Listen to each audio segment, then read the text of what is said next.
नमस्कार साथियों, मैं घनश्याम स्वागत करता हूं आप सभी का अपने YouTube channel learn with SSC पे। साथियों, ये हमारा टेस्ट नंबर 6 है। इससे पहले हमने 5 टेस्ट आपको करवा दिए हैं जो चैनल पर अवेलेबल हैं, आप लोग सभी लोग जा करके देख लें। ये हमारा टेस्ट नंबर 6 है। हिंदी का टेस्ट हम डेली सुबह 9 बजे कराते हैं, तो आप सभी लोग आ जाए। डेली 9 बजे सुबह टेस्ट मिलेगा आप लोगों को। बहुत ही इंटरेस्टिंग टेस्ट है, बहुत ही सेलेक्टेड क्वेश्चन हम इसमें लाते हैं जो बिल्कुल यूपीएसआई बेस पे हैं, जो बिल्कुल यूपीएसआई के ही पैटर्न पे हैं। नेक्स्ट बढ़ते हैं आज के पहले प्रश्न के तरफ। पहला प्रश्न हमारा है, इससे पहले साथियों अभी तक चैनल को सब्सक्राइब नहीं किया तो प्लीज़ यार चैनल को सब्सक्राइब कर लें, क्योंकि हम डेली इसी प्रकार लाते हैं आपके लिए। अशोक के फूल निबंध के रचयिता हैं। कौन रचयिता हैं सभी लोग फ्रेंड्स बताएंगे? ए हजारी प्रसाद द्विवेदी, बी गिरिजा कुमार माथुर, सी रामचंद्र शुक्ल, डी कुबेर नाथ राय। इस प्रश्न का राइट आंसर क्या होगा सभी लोग बताएंगे। कमेंट सेक्शन में अपना आंसर बताते रहें। तो इसका राइट आंसर होगा ए हजारी प्रसाद द्विवेदी। ए ऑप्शन बिल्कुल राइट है। नेक्स्ट बढ़ते हैं अगले प्रश्न की तरफ। अगला प्रश्न हमारा है साथियों, किस शब्द में दो से अधिक उपसर्ग हैं? कौन सा शब्द है जिसमें 2 से अधिक उपसर्ग हैं? अव्यवस्था, निरानुनासिकता, अपादान, निसंकोच। कौन सा ऐसा शब्द है? मतलब एक तो उपसर्ग होता ही है लेकिन उसमें 2 उपसर्ग हैं, तो ऐसा उपसर्ग है अव्यवस्था। ए ऑप्शन बिल्कुल राइट हो जाएगा यहाँ पर। नेक्स्ट बढ़ते हैं, हंस पद किस विराम के एक और नाम से जाना जाता है? हंस पद जो है उसे किस विराम के नाम से और जानते हैं? तो पहला ऑप्शन हमारा त्रुटि विराम, पूर्ण विराम, लोप विराम, अर्ध विराम। तो किससे जानते हैं सभी लोग बताएंगे हमें। इसका राइट आंसर क्या होगा? इसका राइट आंसर है ए, यानी त्रुटि विराम के नाम से जानते हैं। नेक्स्ट बढ़ते हैं, अगला प्रश्न हमारा है 4th नंबर, डैश डैश और शब्द चयन में विशेष ध्यान देने से कविता भाव संप्रेषण में सहायक होती है। ए ऑप्शन है सर्वनाम, बी ऑप्शन है अलंकारों के सार्थक प्रयोग, सी ऑप्शन हमारा संज्ञा के सार्थक प्रयोग और डी ऑप्शन है विशेषण। हम आपको हर टॉपिक क्लियर कराएंगे। इससे पहले हमने वर्णमाला का जो टॉपिक है, वर्णमाला का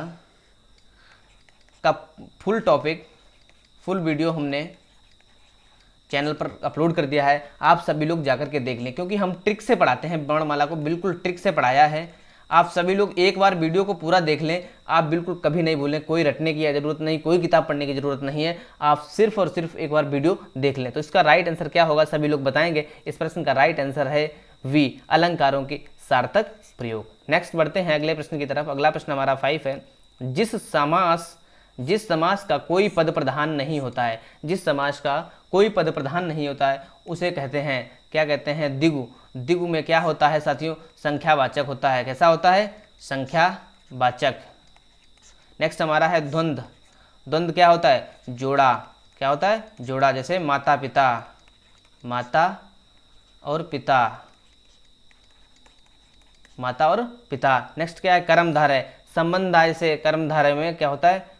नेक्स्ट क्या है? बहुब्रीय। मतलब जिसमें कोई पद प्रधान नहीं, अर्थात तीसरा पद प्रधान होता है, वहाँ पे बहुब्रीय समास हो जाता है। तो इस प्रश्न का भी राइट आंसर होगा डी, बहुब्रीय समास। नेक्स्ट बढ़ते हैं अगले प्रश्न की तरफ। अगला प्रश्न हमारा साथियों वीडियो पसंद आया तो वीडियो को लाइक करें, और चैनल पर नए हैं तो प्लीज़ चैनल को सब्सक्राइब कर लें। नेक्स्ट हमारा 6 नंबर है, निम्नलिखित में से विधि सूचक वाक्य है। ए ऑप्शन हमारा है, मैंने 1 वर्ष तक उसकी प्रतीक्षा की। बी ऑप्शन हमारा, मुझे खेद है मित्र। सी ऑप्शन है, एक क्षण के लिए वह हतप्रभ हो गया। और डी है, अध्यापक को पढ़ना चाहिए। तो इस प्रश्न का राइट आंसर क्या है? विधि सूचक क्या है? इस प्रश्न का राइट आंसर सभी लोग बताएंगे क्या है। डी ऑप्शन इसका बिल्कुल राइट है साथियों। डी ऑप्शन बिल्कुल राइट इसका है। तो सभी लोग नेक्स्ट बढ़ते हैं अगले प्रश्न की तरफ। अगला प्रश्न हमारा है, निम्नांकित में से कौन सा शब्द अलग का पर्यायवाची शब्द है? यानी अलग का पर्यायवाची शब्द कौन सा है? तो A option कुंतन, B option Medini, C option प्रिया और डी ऑप्शन रात्रि। तो इस प्रश्न का राइट आंसर 7 का जो राइट हो जाएगा, ए ऑप्शन बिल्कुल राइट हो जाएगा। ए ऑप्शन बिल्कुल राइट है, कुंतल। मतलब अलग का जो पर्यायवाची है वो कुंतल है। नेक्स्ट बढ़ते हैं, कपटी मित्र के लिए सही मुहावरा है। साथियों हमने वर्णमाला कंप्लीट करा है। इसके बाद हम आपको इसके बाद हम आपको वाच्य कंप्लीट कराने वाले हैं, वाच्य कंप्लीट कराने, फिर हम आपको कंप्लीट कराएंगे निपात। क्या कंप्लीट कराएंगे? निपात चैप्टर कंप्लीट कराएंगे। हम आपको यूपीएसआई की हिंदी 40 आउट ऑफ 40 दिलाएंगे, 40 आउट ऑफ 40 दिलाएंगे। बिल्कुल साथियों, अगर आपने सारे वीडियो को ध्यान से देख लिया, हम सारे टॉपिक क्लियर करेंगे। और डेली हमारे पे एक टेस्ट हमारे पे होता है, एक टेस्ट होता है। तो कपटी मित्र के लिए सही मुहावरा सभी लोग बताएंगे। दंत काटी रोटी, आस्तीन का सांप, अक्ल की दुम, आबनूस का कुंदा। तो इस प्रश्न का राइट आंसर क्या होगा? इस प्रश्न का राइट आंसर है बी, आस्तीन का सांप, कपटी मित्र। नेक्स्ट है हमारा 9 प्रश्न। चरर मरर खुल गए, चरर मरर खुल गए, अरर रब स्फुटो, टा हो यहाँ पे है साथियों, रब स्फुटों से उपयुक्त पंक्ति में कौन सा अलंकार है? कौन सा अलंकार है? तो ए ऑप्शन हमारे पास उत्प्रेक्षा, बी अनुप्रास, सी अतिशयोक्ति और डी उपमा। क्या होगा इस प्रश्न का राइट आंसर? सभी लोग कमेंट में बताएंगे, यानी बी ऑप्शन अनुप्रास। चरर मरर खुल गए, यहाँ पे क्या हो जाएगा? अनुप्रास अलंकार हो जाएगा। नेक्स्ट है, रमेश ने बताया कि वह घर जा रहा है, कौन सा वाक्य होगा? रमेश ने बताया कि वह घर जा रहा है। तो विधिवाचक, मिश्रित वाक्य, संयुक्त वाक्य, सरल वाक्य। तो क्या होगा इस प्रश्न का राइट आंसर? सभी लोग बताएंगे बी ऑप्शन मिश्रित वाक्य इस प्रश्न का जो है राइट आंसर है। नेक्स्ट बढ़ते हैं, रस 11 हमारा है, रस डैश डैश ब्रह्म है। तो रस डैश डैश ब्रह्म है, विचार स्वरूप है, मूर्त स्वरूप है, आनंद स्वरूप है, आहार स्वरूप है। तो क्या होगा 11 का राइट आंसर? 11 का जो राइट आंसर है साथियों वो सी ऑप्शन है, आनंद स्वरूप। क्या हो जाएगा? सी ऑप्शन, रस आनंद स्वरूप ब्रह्म है। नेक्स्ट बढ़ते हैं अगले प्रश्न की तरफ। अगला प्रश्न हमारा 12 है, अस्थि का तद्भव शब्द है, अस्थि का तद्भव शब्द है। क्या होगा अस्थि का तद्भव शब्द? हड्डी, अस्थि, हथ, अथ, हस्ती। तो अस्थि का जो तद्भव होगा वो होगा हड्डी। क्या होगा? हड्डी। एक होता है तद्भव, तद्भव होता है, और दूसरा होता है तत्सम। क्या होता है? तत्सम। तद्भव तत्सम के ऊपर हम एक कंप्लीट वीडियो लाएंगे जिसमें हम जितने इंपॉर्टेंट तद्भव तत्सम होंगे वो सारे कंप्लीट करा देंगे। इसका राइट आंसर क्या हो जाएगा? ए। नेक्स्ट बढ़ते हैं अगले प्रश्न की तरफ। आई प्रत्यय किस शब्द में से है? आई प्रत्यय किस शब्द में से है? तो सभी लोग बताएंगे किस शब्द में से है। टिकाऊ, खिलाई, पिलाई, सुलाऊ। आई प्रत्यय, प्रत्यय शब्द के पहले लगता है, प्रत्यय जो है शब्द के लास्ट में लगता है, प्रत्यय शब्द के लास्ट में लगता है, और उपसर्ग जो है शब्द के पहले लगता है। उपसर्ग क्या लगता है? उपसर्ग शब्द के पहले लगता है। कहाँ लगता है? पहले लगता है। और प्रत्यय जो हमारा है, प्रत्यय बाद में लगता है। कहाँ? बाद में लगता है। तो इसका राइट आंसर क्या हो जाएगा? सभी लोग बताएंगे बी ऑप्शन बिल्कुल राइट है, खिलाई। क्या हो जाएगा? खिलाई। नेक्स्ट हमारा है क्वेश्चन, सम उपसर्ग किस शब्द समूह में है? सम उपसर्ग किस शब्द समूह में है? सभी लोग बताएंगे सुचारू, सघड़, सज्जन, सद्गुण, स्वदेश, स्वराज्य, संस्कार, संचय। क्या होगा इस प्रश्न का राइट आंसर? 14 का राइट आंसर सभी लोग बताएंगे क्या हो जाएगा? इसका राइट आंसर डी, संस्कार, संचय। संस्कार, संचय जो है सम उपसर्ग है, सम उपसर्ग शब्द समूह है। नेक्स्ट हमारा है, जहाँ अर्थ की भिन्नता होती है, भिन्नता के साथ वर्णों या शब्दों की आवृत्ति होती है। जहाँ अर्थ की भिन्नता के साथ वर्णों या शब्दों की आवृत्ति होती है वहाँ कौन सा अलंकार होता है? तो कौन सा अलंकार होता है? रूपक अलंकार, श्लेष अलंकार, यमक अलंकार, उपमा अलंकार। तो कौन सा राइट हो जाएगा? सी ऑप्शन, यमक अलंकार हो जाता है। जहाँ अर्थ यमक अलंकार हो जाता है जी, यमक। नेक्स्ट हमारा है 16 नंबर, निम्न में अशुद्ध वर्तनी पहचानिए, अशुद्ध वर्तनी पहचानिए। प्रज्वलित, उल्लेख, प्रज्वलित सही लिखा है, उल्लेख भी सही लिखा है, जल्लाद भी सही लिखा है, ब्रजभाषा है गलत। कौन सा? ब्रजभाषा। 16 का राइट आंसर क्या हो जाएगा? सी, यानी ब्रजभाषा जो है गलत लिखा है। नेक्स्ट बढ़ते हैं 17 की तरफ, अपनी खिचड़ी अलग पकाना। क्या हो जाएगा? अपनी खिचड़ी अलग पकाना मुहावरे का अर्थ होगा, मुहावरे का अर्थ होगा। क्या होगा मुहावरे का अर्थ? सभी लोग बताएंगे। हमारे पास 4 ऑप्शन है, ए खाना पकाना, बी सबके लिए खाना पकाना, सी मिलकर ना रहना, और डी एक साथ मिलकर काम करना। तो अपनी खिचड़ी अलग पकाना, इसका क्या होगा अर्थ जी? इसका अर्थ सी, मिलकर ना रहना। मतलब कोई भी व्यक्ति नियारिया टाइप का होता है ना, वो अपनी खिचड़ी जो है अलग ही पकाता रहता है। नेक्स्ट है दुष्परिणाम 18, दुष्परिणाम शब्द का संधि विच्छेद है। दुष्परिणाम शब्द का संधि विच्छेद है। ए ऑप्शन दुष्परि प्लस नाम, दुष् प्लस परिणाम, सी दो प्लस परिणाम, इनमें से कोई नहीं। इस प्रश्न का राइट आंसर क्या होगा, सभी लोग बताएंगे क्या होगा, सी आंसर, दो प्लस परिणाम। दो प्लस परिणाम जो है इसका राइट आंसर है। हम एक दिन आपको लाएंगे पूरा संधि का पूरा चैप्टर लाएंगे, संधि लाएंगे जिसमें हम आपको सब कुछ कंप्लीट करा देंगे संधि में। आप सिर्फ वीडियो देख लेना, कुछ करटने की जरूरत नहीं है। नेक्स्ट बढ़ते हैं। सु प्लस आगत विच्छेद के लिए संधि शब्द होगा। सु प्लस आगत विच्छेद के लिए संधि शब्द होगा सुआगत, स्वागत, सुस्वागत, इनमें से कोई नहीं। क्या होगा इस प्रश्न का राइट आंसर होगा स्वागत। क्या होगा, स्वागत, बी ऑप्शन इसका बिल्कुल राइट है। नेक्स्ट बढ़ते हैं 20। जलना शब्द में कौन सा प्रत्यय है। जलना शब्द में कौन सा प्रत्यय है, कौन सा प्रत्यय सभी लोग बताएंगे। ए अन, बी अना, सी ना और डी आम। कौन सा जलना शब्द में, मैंने कहा प्रत्यय शब्द के अंत में लगते हैं और उपसर्ग शब्द के पहले लगते हैं, तो इसका राइट आंसर होगा जल प्लस ना, तो ना हो जाएगा उप प्रत्यय। नेक्स्ट क्या होगा इसका राइट आंसर, सी। नेक्स्ट बढ़ते हैं अगले प्रश्न की तरफ। अगला प्रश्न हमारा 21 है। निम्न में से विशेषण शब्द है, निम्न में से विशेषण शब्द कौन सा है। राम क्या है, राम जो विशेषण नहीं है, राम संज्ञा है, लड़का संज्ञा है, तो क्या हो जाएगा इसका विशेषण, अच्छा जो है विशेषता बताता है, क्या है, अच्छा। डी ऑप्शन यहाँ पर राइट हो जाएगा। नेक्स्ट बढ़ते हैं अगले प्रश्न की तरफ। निम्न में से क्रिया से बनी भाववाचक संज्ञा नहीं है, क्रिया से बनी भाववाचक संज्ञा नहीं है। सभी लोग प्रश्न आंसर करें कमेंट करके हमें। कमाई, लड़ाई, भलाई, पढ़ाई, क्या होगा इस प्रश्न का राइट आंसर। जी बिल्कुल सभी लोग बताएंगे इस प्रश्न का राइट आंसर क्या होगा। कमाई, लड़ाई, भलाई, पढ़ाई, क्या होगा जी इस प्रश्न का राइट आंसर सभी लोग बताएंगे क्या होगा। इस प्रश्न का राइट आंसर सी यानी भलाई। नेक्स्ट हमारे पर बढ़ते हैं।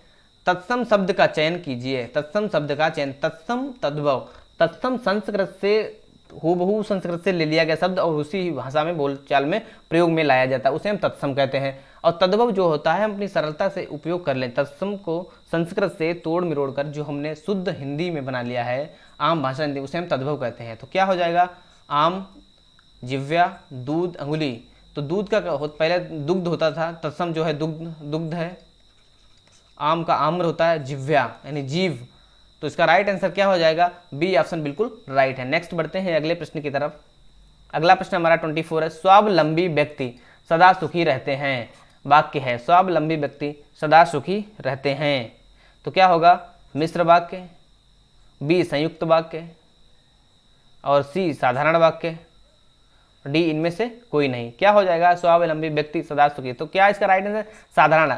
वाक्य तीन प्रकार के होते हैं, मिश्र, संयुक्त वाक्य, साधारण वाक्य, क्या उसमें हो जाएगा, सी ऑप्शन साधारण वाक्य। नेक्स्ट बढ़ते हैं। गहरा का विलोम, विलोम शब्द का पूरा लाएंगे एक दिन पार्ट, गहरा का विलोम शब्द होगा, गहरा का विलोम शब्द होगा, तो घना, उथला, सघन, गोचर, क्या हो जाएगा, बी इसका राइट आंसर है, तो सभी को पता होगा बी ऑप्शन जो है राइट है, उथला हो जाएगा। क्या हो जाएगा, उथला हो जाएगा। नेक्स्ट बढ़ते हैं अगले प्रश्न की तरफ, बी ऑप्शन हो जाएगा। नेक्स्ट हमारा है पेड़ से पत्ते गिरते हैं, पेड़ से वाक्य में कारक की विभक्ति पहचानिए, कारक की विभक्ति कौन सी है।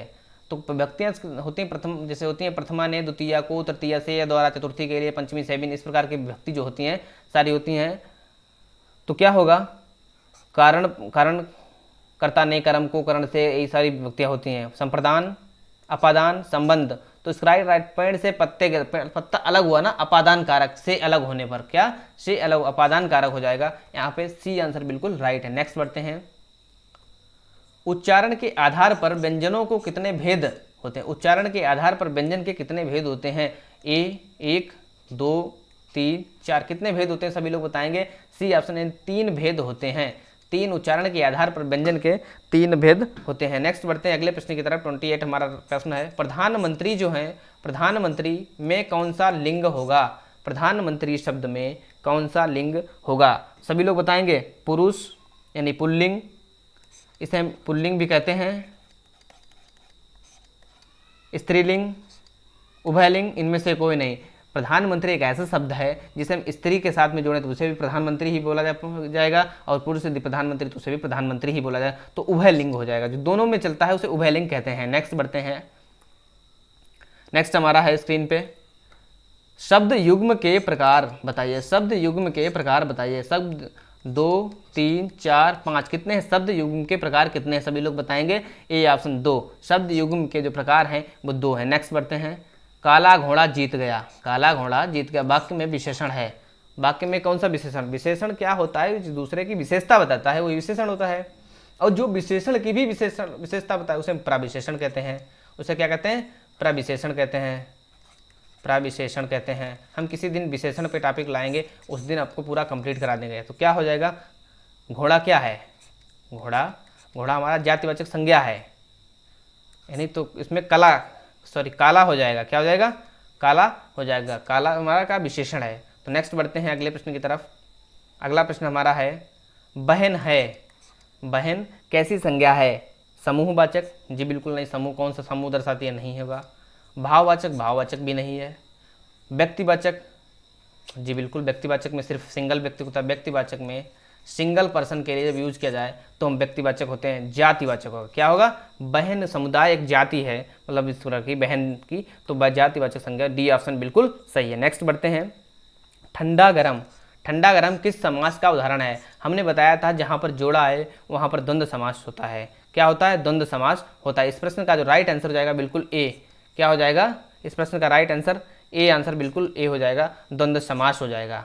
द्विगु समास में क्या होता है? संख्या दी हो, जैसे त्रिभुवन, त्रिलोकी। तत्पुरुष में क्या होता है? कारक का लोप हो, कारक छिपा होता है। अव्यय में जैसे क्या होता है?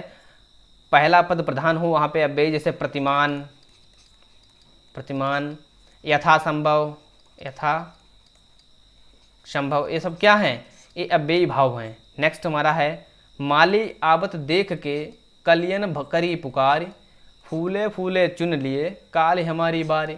तो उपयुक्त पंक्तियों में कौन सा अलंकार होगा? विशेषोक्ति अलंकार, समासोक्ति अलंकार, अन्योक्ति अलंकार, सहोक्ति अलंकार। इस प्रश्न में जो होगा वो समासोक्ति अलंकार होगा, समासोक्ति अलंकार होगा, यानी बी ऑप्शन बिल्कुल राइट है। नेक्स्ट बढ़ते हैं निम्न में कौन सा शब्द युग्म सही है? निम्न में कौन सा शब्द युग्म सही है? प्रसाद भोग, प्रसाद चार दीवारी, मेघ बादल, मेघ यज्ञ, रंग राई, रंग वर्ण, बल शक्ति, बल पत्थर। तो कौन सा इसका राइट हो जाएगा? इस प्रश्न का राइट आंसर है बी, मेघ बादल, मेघ यज्ञ। नेक्स्ट बढ़ते हैं अगले प्रश्न की तरफ। 35 प्रश्न हमारा है द्विवेदी युगीन रचना जय भारत के रचनाकार हैं। जय भारत के रचनाकार कौन है? मैथिली शरण गुप्त, महावीर प्रसाद द्विवेदी, बाल मुकुंद गुप्त, श्रीधर पाठक। तो इसका राइट आंसर क्या होगा? इस प्रश्न का राइट आंसर है ये, मैथिली शरण गुप्त। नेक्स्ट बढ़ते हैं। नेक्स्ट हमारा है जब रस के सभी संघटक तत्व अपने विशिष्ट गुणों को त्याग कर सामान्य हो जाते हैं तो उस स्थिति को क्या कहते हैं? उस स्थिति को क्या कहते हैं? तो सभी लोग बताएंगे उस स्थिति को क्या कहते हैं। आनंदीकरण, विलीनीकरण, रसापरकरण, साधारणीकरण, क्या कहते हैं? तो इस प्रश्न का जो राइट आंसर होगा सभी लोग बताएंगे डी आंसर बिल्कुल राइट है। क्या हो जाएगा? साधारणीकरण। नेक्स्ट बढ़ते हैं अगले प्रश्न की तरफ। 37 हमारा प्रश्न है संकट से भरे रास्ते को चुनने वाला के लिए एक शब्द। साथियों अभी तक चैनल को सब्सक्राइब नहीं किया तो यार चैनल को सब्सक्राइब जरूर कर लें। सब्सक्राइब कर लो, क्योंकि हम डेली आपके लिए एक टेस्ट लेकर आते हैं और आपको हिंदी की गारंटी लेता हूँ 40 आउट ऑफ 40 कराने की, 40 आउट ऑफ 40 दिलाने के लिए। तो क्या होगा इसका? कष्ट साध्य, कंटका कीड़, कामरूप, कातर। तो इस प्रश्न का जो राइट आंसर हो जाएगा सी, कामरूप हो जाएगा। नेक्स्ट बढ़ते हैं अगले प्रश्न की तरफ। अगला प्रश्न हमारा है सूर्यकांत त्रिपाठी निराला। सूर्यकांत त्रिपाठी निराला की काव्य रचना कौन सी है? तो कौन सी है? झरना, जूही की कली, निहार, गुंजन। तो किसकी है? सूर्यकांत त्रिपाठी निराला की जो है वो जूही की कली है। कौन सा हो जाएगा? बी ऑप्शन बिल्कुल सही हो जाएगा। नेक्स्ट बढ़ते हैं। आज का सेकेंड लास्ट क्वेश्चन हमारा है किस विकल्प में सही परिभाषिक शब्द नहीं है? किस विकल्प में सही परिभाषिक शब्द नहीं है? तो कौन सा? लीगल प्रोटेक्शन, डेटरेंट पनिशमेंट, निवारक दंड, रिस्पोंडेंट प्रतिवादी, डिफेक्टो वस्तुता। इस प्रश्न का सभी लोग हमें अपने घर से कमेंट करके आंसर बताएंगे। कमेंट करके इसका हमें सभी लोग आंसर बताएंगे कमेंट में, हम उसका कल वीडियो में नाम लेंगे। जी बिल्कुल, अगर वीडियो पसंद आ रहा हो तो गाइस बिल्कुल लाइक जरूर करें और चैनल पर नए हैं तो सब्सक्राइब करें। नेक्स्ट हमारा है आज का लास्ट आंसर उच्चारण के आधार पर कौन सा दंत व्यंजन है? उच्चारण के आधार पर कौन सा दंत व्यंजन है? हमने वर्णमाला चैप्टर पढ़ाया है, वर्णमाला में सारे पढ़ा दिए हैं कौन सा व्यंजन है, दंत है, ओष्ठ है, मूर्धन्य है, नासिक के व्यंजन है, ये सारे कुछ हमने कंप्लीट किया है। आप लोग वर्णमाला इस वीडियो के डिस्क्रिप्शन में जाना और देख लेना, वहाँ से वर्णमाला का फुल चैप्टर देख लेना। एक बार सिर्फ आप देख लेना और कोई पूरा वीडियो देख लेना, आपको वर्णमाला से एक भी प्रश्न नहीं छूटेगा, एक भी प्रश्न आपका नहीं छूट सकता। मैं साथियों आप एक बार वीडियो को पूरा जरूर देख लेना। क्या है, उच्चारण के आधार पर कौन सा दंत है, तो मा, ला, पा, उ कौन सा हो जाएगा इस प्रश्न का, तो बी ऑप्शन जो है ला हमारा हो जाएगा। बी ऑप्शन बिल्कुल राइट है। तो आज के लिए बस इतना ही, मिलते हैं अगले वीडियो में। अगर अभी तक चैनल सब्सक्राइब नहीं किया तो दोस्तों चैनल को सब्सक्राइब कर लें। जय हिंद, जय भारत।